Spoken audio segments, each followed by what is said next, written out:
And these two concepts, these two key concepts for Marx, they're inherently tied together. Profits and prices both come from labor, and unpaid labor plays a central role. Now, in this short story of Cameron books and not starving and having kids, there are two fundamental concepts that are hidden.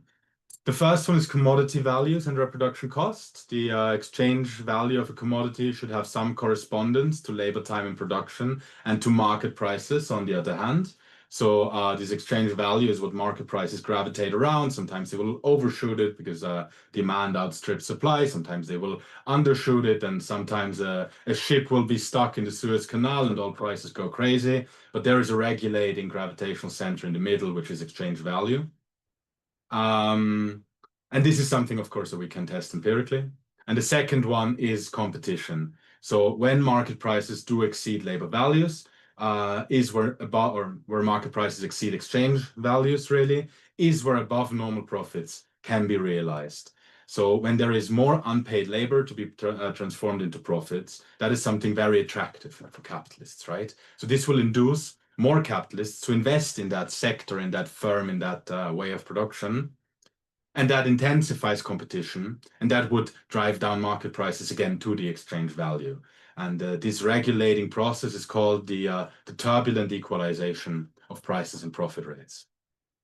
Now, these issues, as I said, can be tested empirically. If I have data on direct labor inputs, as I have, and then on other capital inputs and capital use and the labor necessary to produce these capital goods, then I can calculate total labor time and compare them to market prices. And this is one thing that we do in the book. I'll show you some graphs and figures afterwards. But this really has a long tradition that really kicked off in the 1980s when input-output tables became widely available, but really goes down much further back, at least to the 1950s when Leontiev worked on something completely unrelated, on the Leontiev paradox. On the other hand, of course, I could have, let's say, direct data on profit rates, or at least data on the difference between market prices and labor values, which will then approximate profits. And I can see if there is any persistent pattern, such as, let's say, one industry making more profits than another in any year of my data set, and if that will be the same over the whole time span, or if it will go down again. And that's also something that we do in the book, in chapter 3, actually. If you're going to buy it, then this is where you're going to find it. And of course, there is also other pieces of Marx's economics that can be tested empirically.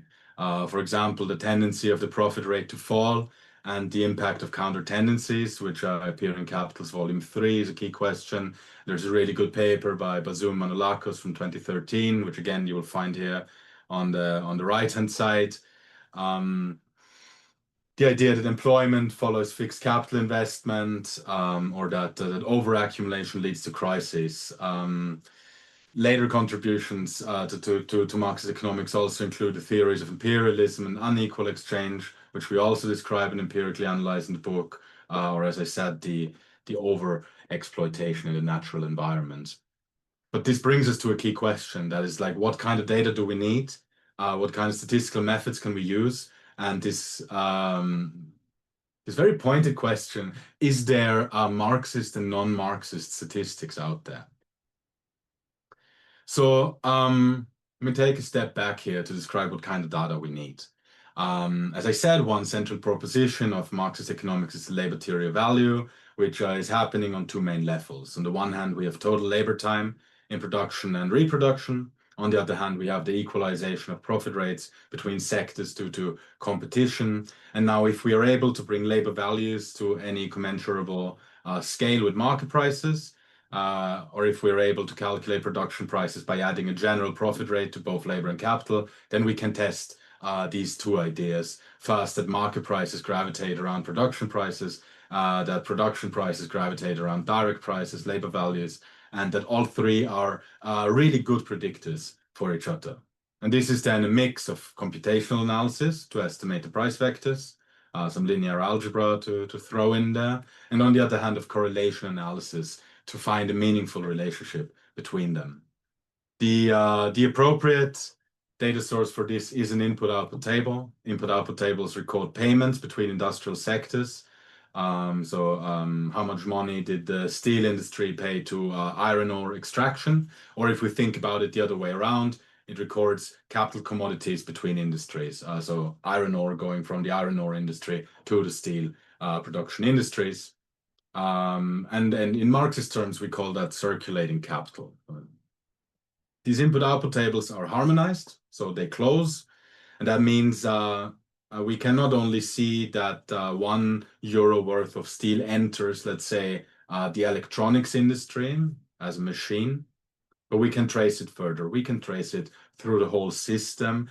We can trace it when the electronic part is installed in the car, and we can trace it when it's finally sold to one consumer. And again, if we think the other way around, we can, for every euro worth of cars, we can trace how much steel, aluminium, or plastic went into it. And this is the key point. We can also trace how much labor went into the commodity, not only in direct production, but also in the production of every necessary step through the whole production chain. And if we just add them up, we get total direct and indirect labor. This summing up of production inputs is called vertical integration. In the literature, mathematically speaking, this is usually done using a Leontief inverse matrix. I'll show you how that looks in just a few minutes. For this point, I just suffice to say this is based in Leontief pricing models, which assumes the prices do not change significantly over the time of a production chain, and that they have no scale effects over the time of a production chain. And these assumptions, of course, can be challenged, but Lefteris, Sulfidis, and Persephone Tsaliki published a really good book in 2019 where they show that in today's production, where production moves really fast and through large systems, while technology moves relatively slow over the span of more years, these are somewhat appropriate assumptions. Now, this brings me to an important basic question. Are there Marxist and non-Marxist statistical methods? I told you one that I think is useful for Marxist economics, but it's also useful for other types of analysis, right? There is a famous paper by Mikhail Kalecki.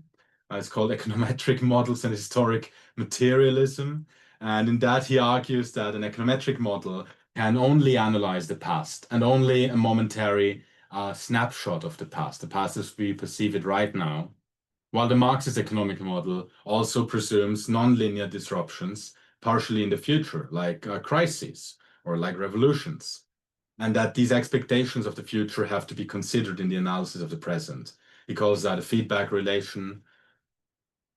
And the key point here really is that he says the econometric model needs stability of a process, stationarity of a process, while the Marxist model fundamentally assumes non-stability. For me, and for most Marxist economists, this is not a weakness of the model. It just illustrates that there is no such thing right now as Marxist statistical methods, but quite the opposite. Like all other economists, we need to choose the methods that are appropriate and robust to the questions we are asking. Of course, these questions might be structurally different from the questions that other economists are asking, so there will be different specializations. Many Marxists will be really good in input-output analysis or panel and Bayesian econometrics or simulation methods, and they will have, let's say, lesser emphasis on causal inference.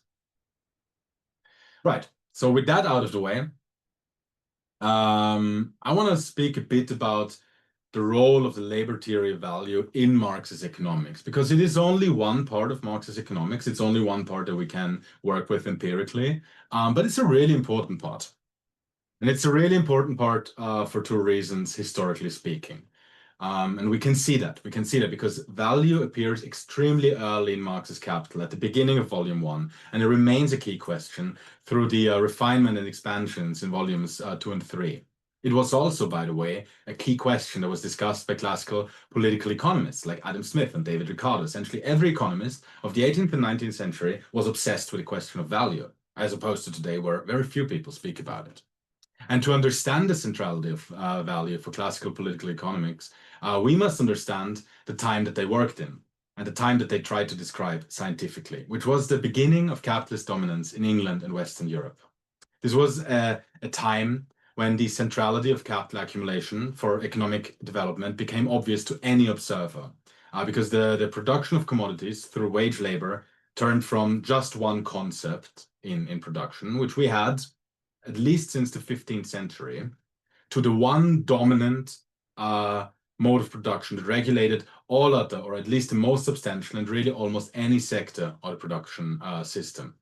At the same time, simultaneously, labor was divided socially and in ever more specialized ways. So rather than one family doing everything on a farm, a subsistence farm, or master craftspeople, let's say, who performed every step of crafting a tool, workers now tended to perform ever small aspects of production, bound together by exchange.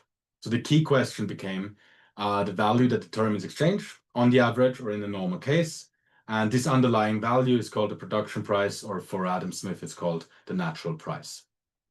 Now, classical political economists and Marx, they understood that exchange, once exchange became the most important question to understand how the whole economy developed, you really need to understand what regulates exchange.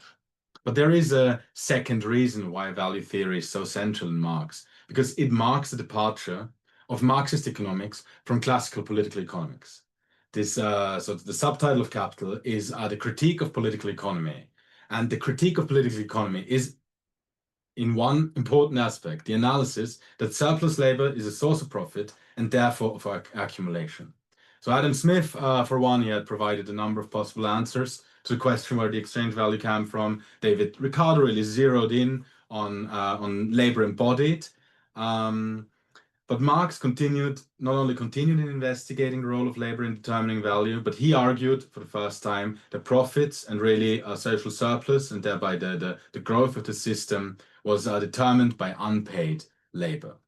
That means that not only did he understand that exchange was central for capitalist development, but that it was the accumulation of capital, of productive capital, that drove that development through production decisions, investment decisions, and so on and so on. The central category for capital is profit, because it gives the speed of expansion, and it's also the base of power for every single capital separately, every firm capital separately, and capital as a whole on the aggregate. So the centrality of value theory is given historically by the time that the classical political economists lived in, but it is not restricted to its historical role.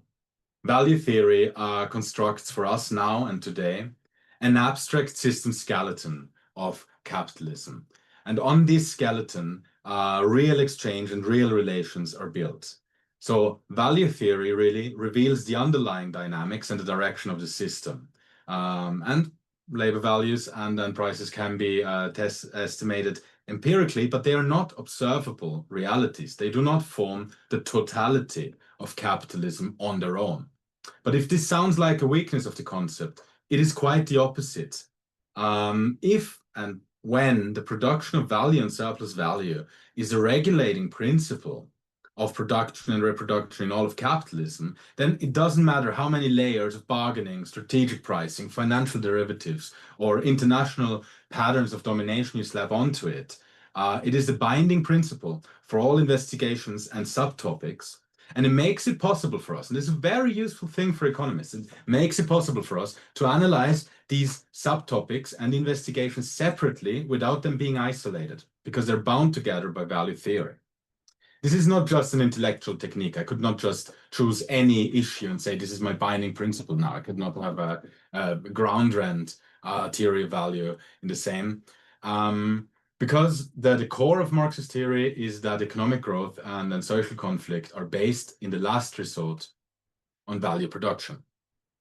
And now, even though capitalism has changed face, has changed its appearance many times since the time of Adam Smith, David Ricardo, and Karl Marx, we will argue, and in our book we do argue, that it has not overcome this basic skeleton of functioning.